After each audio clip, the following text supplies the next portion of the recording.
Hi, welcome to another episode of Determining the Mindset, where we empower women to be dreamers who take action.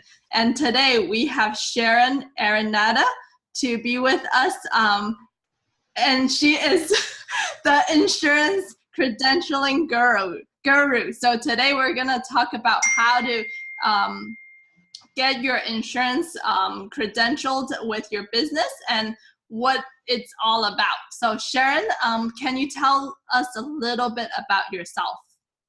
Thank you, Cindy. But first of all, I don't know about the insurance credentialing guru, but I'll answer whatever questions you have. I'll try my best. I'm Sharon Rose Araneta. I'm a physical therapist. Graduated 2000. I came here from the Philippines and started my business. I'd say my own physical therapy company just last year. I was a part owner of another company from 2011 to 2016. And I would say that's where I get most of my experiences when it comes to insurance credentialing application. Wow, I didn't know that you were a part owner before. How was that experience before, and compared to now that you're like you own your own business? How was that experience? It was I would say it's a learning. I learned a lot from it. I don't regret it. It was a mind opener, and that's where I learned that I realized, or I was able to see that I could handle it like by myself. We started at, like when you have friends and you're talking and suddenly came up with the idea to have your own business. And we started it, and then we started it with just an office, it's not even an office, but it's the address of that company was my friend's condo unit. That's where we started. Then we grew that company it was a physical therapy staffing company, and we grew that company from just 3 clients on the first year to, by 2016, we had about 100 home health clients all over Illinois. So we branched out in 2015, or was it 2016, to outpatient clinic. So like I said, it was a learning experience. That's where I got all my experience with insurance and running a business and working with people and working with a team. Oh, wow. That's really good. I'm so happy that you can share those experiences with us. So now that you have, you started your own business, what is your ultimate dream in the end? I have some dreams, Cindy. I just don't even know if I get to do that in a lifetime. I will try my best. I will do what I can with the time that I have here. But right now, I have the thing that I look forward to the most is to be able to give back to the country that I came from. There are still physical therapists there, and they are my friends. And for me, there is untapped potential there.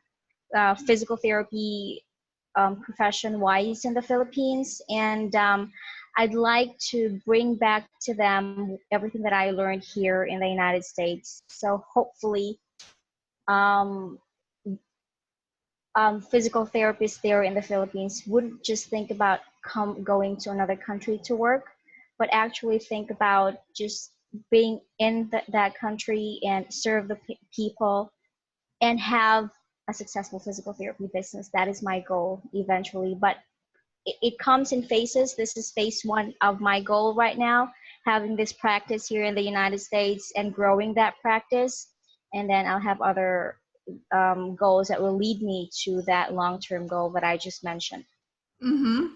That's great. Yeah, like I think collaborating with physical therapists in other country is a great opportunity. And definitely that's untapped potential. And yeah. I'm sure, Sharon, you can do it.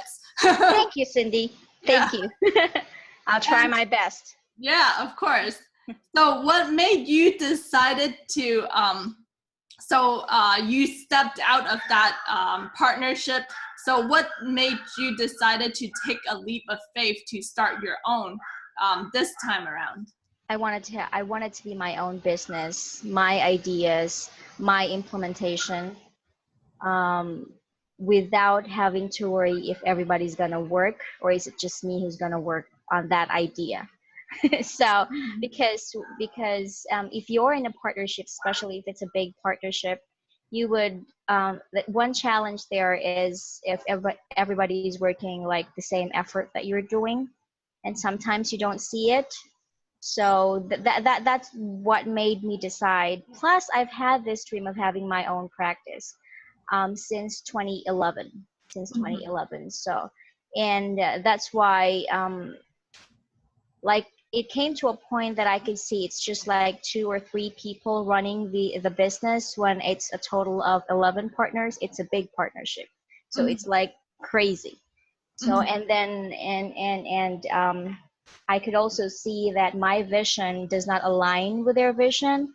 So I think that plus I always listen to Greg Todd's podcast, and there was one episode that says about the pain to the pain to stay the same is greater than the pain to change. So I Mhm. think about like that. So I'm like, I'm just so sick and tired of that situation. So I said, I'm gonna just do it. It's better now or never. There's no better time than now. I had a Smart Success community with me, so that made me more confident to do it on my own. Plus, I have my husband's full support, so that made a lot of difference. Mhm. That's really good. And I know that you guys have a kid together, right? Yes, a little girl, a 5-year-old. Uh-huh. Wow. So how does your husband and you play in a role like in the business together? How does he what role does he play, and Okay. how do you manage like the family and the business like time? It's a big work or it's a challenge for us, but we still manage. What I like about our setting now is my husband understood my dreams and saw the potential for it, and he stopped work altogether just to support me. So we are actually living on a one income household right now. I don't know if that's the right term, but just for him to take care of the household and as well as the back end of the business. When I say the back end, he does the billing, he does the financials, he does insurance follow-ups for all the credentialings that we do. He calls the billing company to that's all him. I do the clinical stuff. If I need marketing stuff, and I am the face of the company, that's what I do. I see patients and I do the follow-up calls and stuff like that. So we share responsibilities. I say the reason why I'm able to do what I do is because of him. Mm-hmm. If I don't have him, I'd go crazy. I would not be able to have the courage to do this and to jump, and I'd still probably be in the other company that I was. So Mm-hmm. yeah. Definitely. Wow, he is a big support of your business right now, and I'm so happy that you actually made that leap. So how tell us more about like how did you first started applying for insurance, because some of us that are just starting, we have no clue, and how is that process like? First, I would talk about, I mean, I would make sure that you have your business entity set up already. Um, it will always start there. Make sure you have your tax ID or your EIN because you would need that to start applying for business. Then, I mean, for insurance credentialing, it depends though on insurance because like Blue Cross Blue Shield, they credential by a provider. So, but it's always best if your long-term goal is to have a clinic that employs a lot of therapists, you should always need to apply or get credentialed as a company, as a group, not as an individual. So with that said, you have to make sure that you have your company set up already, like the tax ID or the EIN. Once you have that, make sure, I'd say, you do your CAQH first, and then I think once you have it, it's just pretty much like going through the online application for each insurance provider, or if it's mostly online now. It's not paper based, so it's easier, but it takes time. Mm-hmm. Yep, definitely. So what are some of the like most popular insurance companies that people know, like people use and join? Like right now, I'm pretty sure like there's a lot out there, but like as a physical therapist, what are some most popular insurance we should like be in network with? I would say Medicare, Blue Cross Blue Shield, um, because the reimbursement is fairly good at this time for Blue Cross Blue Shield and Medicare. Cigna is okay, and United, I mean, because they have so many, I'd say, members, so it's best that you get in network with them. So you have, you see a lot of their patients, Cigna, United Healthcare. Also, what I did though is I talked to doctors in my area and asked them what insurance mostly their patients have, and I get Meridian, so that's why I get credentialed with Meridian. So it's also best if you have connections with doctors, you talk to them and ask them, because eventually they are your referral sources too. And it would also help if you have the ability to check demographics around your clinic and what the age group is. If you have a lot of veterans, then maybe you'd best to get credentialed with TRICARE too. But I don't have that. I don't have that demographics in my area, so I opted to get credentialed with Medicare, Blue Cross Blue Shield, Cigna, United, and Meridian. Okay, that's great. So definitely need to check like your area, right? So to know Right. insurance is included in the area. Yes. So is that you talked about EIN number before? So and is NPI number the same as EIN number? And what is like an NPI number? An NPI number is a provider specific number. I think it's for all healthcare professionals, if I'm not mistaken. Each of us should have an NPI number if you want to bill insurance. There is an NPI 1 that's for each provider, and there is an NPI 2 if you have a business entity. So once you registered with the NPPES registry, we usually initially start to register as a provider. You'll get NPI 1. Once you have your business, you go back to PPES registry again and register your business to get an NPI. You use that NPI for all your transactions for the insurance.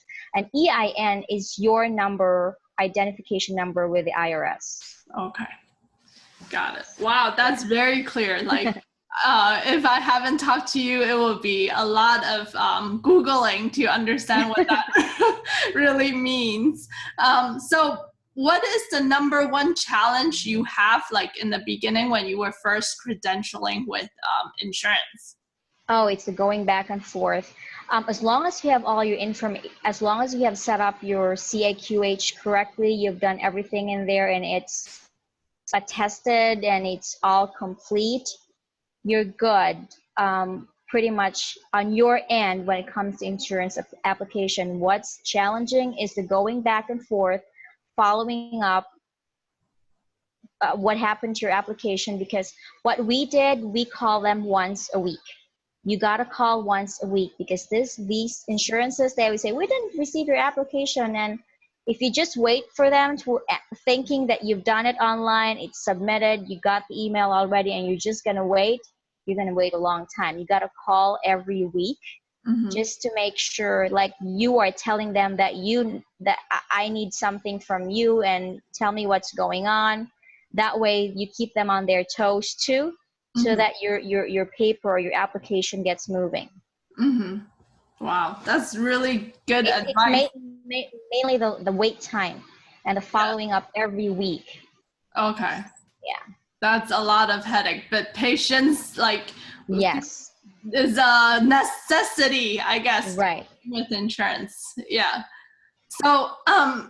So if you're a new business owner, Sharon, right now, what advice would you give some of, like maybe they're PT students or they're just like starting PT, and if they want to have their own business in the future, what advice would you give them right now? To be honest with you, I'd say just if you want to have experience, just do it 1 year, and the second year after graduation, start a business. I don't care if it's just a side hustle, doing cash PT, or you want to do insurance right away. I'd say go for it. Don't wait. I know you want to be confident or you want to be an expert, but just don't wait. What we have right now after graduation is enough. Patients needs us. I think for us to really experience, I'd say, the magnificence of being a physical therapist, if you are working for yourself, you have a business, you have a practice. I mean, I've worked in a nursing home. I'm doing home health, and it's just different if you're working for yourself. It develops you as an individual, and as it gives you a heart for service, and it makes physical therapy more fulfilling. Wow, that's what you just said is already like so encouraging for, at least for me, like just hearing that, because we are like the person that takes control of what we want in the future, right? Right. Nobody is able to pay us what we're worth. So thank you so much, Sharon, for sharing your expertise. And one last question: right now, what is your biggest challenge, and how are you overcoming it? Oh, right now it's growing the practice. To be honest with you, I don't market to doctors. I don't want to market to doctors. I'd better do direct patient marketing, education-based marketing. So that's what I'm doing. So it's a lot of work and a lot of investment, but I'm willing to do it because I believe that patients who come through your door through your direct patient marketing are more effective or more invested patients in their recovery. So that's the challenge that I have right now. It's growing the practice, getting more clients in the practice. Got it. That's the start of something big, right? You just put in the work, and then I'm sure after a few years, like your old business before, you can grow the business after a few years. Yep. So Sharon, how do people find you? Oh, they could go to my website. It's www.aranempmt.com. There's a contact link there. They could just contact me there, or they could find me on Facebook, Aranem Physical Therapy. Okay, perfect. Yeah. Thank you so much, Sharon, for coming on to my YouTube channel. And just want to let everybody know that my name is Dr. Cindy, and this is sponsored by Cozy Physical Therapy. Thank you so much. Have a good night. Thanks, Cindy. Bye. Bye-bye.